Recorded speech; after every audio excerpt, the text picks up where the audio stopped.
So,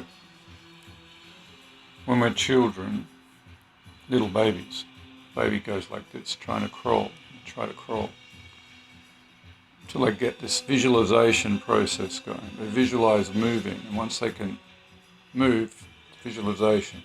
You try and move without visualizing, you can't.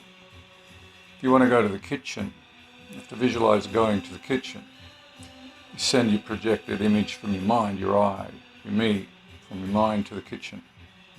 Off your body goes. Goes to the refrigerator, gets the food out, makes some food and eats it. Begun with the visualization. Without the visualization, you're going to starve to death.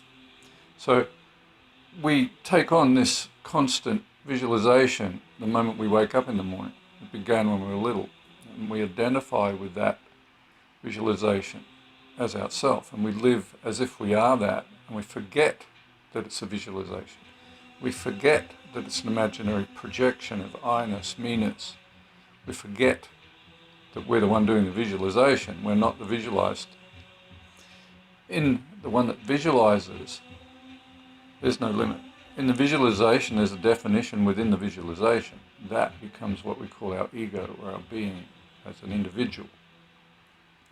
So we come to each other and we try to get that visualization to interact with each other, because we've forgotten the reality of our heart, which is what's behind the visualization, the love.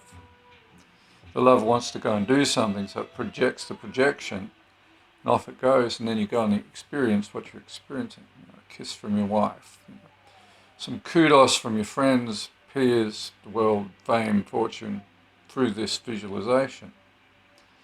So it's always limited to the visualization. You wonder why it doesn't satisfy you, because you're trying to satisfy a visualization. You're trying to satisfy something imaginary, something that you imagine yourself to be. When the people we interact with don't satisfy that visualization, we try to force them to satisfy it. We manipulate them. We lie to them. We're violent to them. We attack them. Relationships break up because we begin from the heart. We all fall in love. And then we start visualizing the other person in our mind with our imaginary self. And we have this relationship between our imaginary self and the visualized person in our mind, the other one.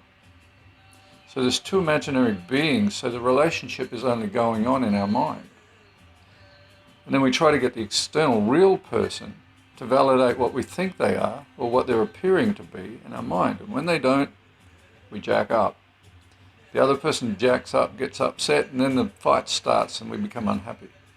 So the source of unhappiness in relationship is the identification with that imaginary being as if it is yourself, when it's far from the truth.